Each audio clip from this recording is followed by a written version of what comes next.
വിട്ടുകള അല്ലെങ്കിൽ വട്ടുപിടിക്കും. സ്നേഹമുള്ള DCL കൂട്ടുകാരെ, ഒരിക്കൽ 4-5 ഈച്ചകൾ ഒത്തുകൂടി കാട്ടിലെ രാജാവായ സിംഹത്തെ ശല്യപ്പെടുത്താൻ തീരുമാനിച്ചു. അവർ മെല്ലെ വട്ടം ചുറ്റി പറന്നു ചെന്ന് സിംഹത്തിന്റെ വാലിലെ രോമക്കൂട്ടിൽ കയറി ബഹളമുണ്ടാക്കാൻ തുടങ്ങി. സിംഹത്തിന് ദേഷ്യം വന്നു. സിംഹം വാൽ ചുറ്റിയും വാൽ കൊണ്ട് തന്റെ പുറത്തടിച്ചും ഈച്ചകളെ ഓടിച്ചു. അല്പം കഴിഞ്ഞ് അവ പിന്നെയും വന്നു മൂടിപ്പറന്ന് ശല്യപ്പെടുത്തി. അപ്പോൾ സിംഹം എടുത്തു ചാടി പ്രതികരിക്കാതെ ശാന്തമായി ചിന്തിച്ചു. തനിക്ക് 2 മാർഗങ്ങൾ ഉണ്ട്.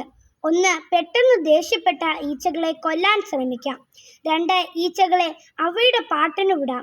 1ാമത്തെ മാർഗം സ്വീകരിച്ചാൽ ഞാൻ സിംഹമാണെന്നത് മറക്കണം. ഓരോ ഈച്ചയുടെയും പുറകെ ഓടണം. അവയെ പിടിക്കാൻ ചാടണം. വാലത്തു കടിക്കാൻ ശ്രമിച്ച് വട്ടം കറങ്ങണം.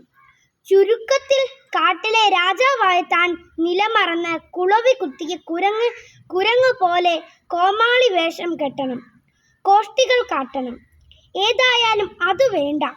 അപ്പോൾ പിന്നെ മാർഗം 2, ഈച്ചകൾ വെറും ഈച്ചകളാണെന്നും താൻ കാട്ടിലെ രാജാവാണെന്നും തിരിച്ചറിഞ്ഞ് സ്വന്തം നിലയും വിലയും അനുസരിച്ച് മാത്രം പ്രതികരിക്കുക. ആലോചനയ്ക്കു ശേഷം സിംഹം 2ാമത്തെ മാർഗം തിരഞ്ഞെടുത്തു. സിംഹം തന്നോട് തന്നെ പറഞ്ഞു, ഈച്ചകളെ വിട്ടുകള അല്ലെങ്കിൽ വട്ടുപിടിക്കും. പ്രിയ കൂട്ടുകാരെ, രസകരമായ ഈ കഥ നമ്മെ ഒട്ടേറെ പ്രധാന കാര്യങ്ങൾ പഠിപ്പിക്കുന്നുണ്ട്. ഈ സിംഹവും ഈച്ചകളും നമ്മുടെ സ്വഭാവത്തിൽ തന്നെയില്ലേ? ജീവിതത്തിൽ വിജയം നേടിയെടുക്കാൻ കൊതിക്കുന്ന നമ്മളെ സിംഹമായി സങ്കല്പിച്ചാൽ ആ ലക്ഷ്യം നേടുന്നതിൽ നിന്നു നമ്മെ വ്യതിചലിപ്പിക്കുന്ന ശ്രദ്ധകളല്ലേ ഈച്ചകൾ? നമ്മൾ ഈച്ചകളുടെ പുറകെ പോകണമെങ്കിൽ നമ്മുടെ യഥാർത്ഥ ലക്ഷ്യം മറക്കേണ്ടി വരും. പ്രത്യുത്തരം ഇടയ്ക്ക് നിർത്തേണ്ടിയും വരും.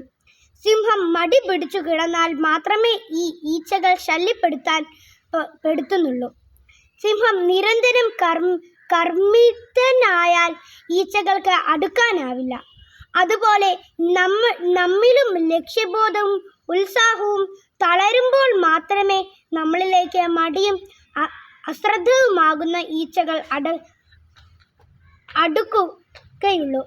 വഴി തെറ്റിക്കുന്ന ശ്രദ്ധ കളയുകയും എല്ലാവരും എല്ലാ കാര്യങ്ങളും ഈച്ചകളെ പോലെയാണ് എന്നോർക്കണം. You are a born winner എന്ന ഗ്രഹത്തിൽ നവീൻ കെ ചൗധരിയാണ് വിജയിക്കാൻ ആഗ്രഹിക്കുന്ന.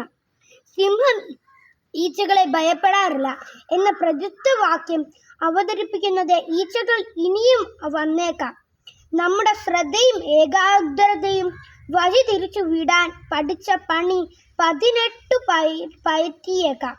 എന്നാൽ സദാ പ്രവർത്തന നിരന്തമായ ചേതനയോടെ നമ്മുടെ മഹാസ്വപ്നങ്ങളെ ഉയർത്തി നിർത്തിയാൽ നമ്മുടെ ജീവിത ലക്ഷ്യം മാത്രം മുന്നിൽ കണ്ടു നീങ്ങിയാൽ ഈച്ചകളുടെ വഴിക്ക് പോകും.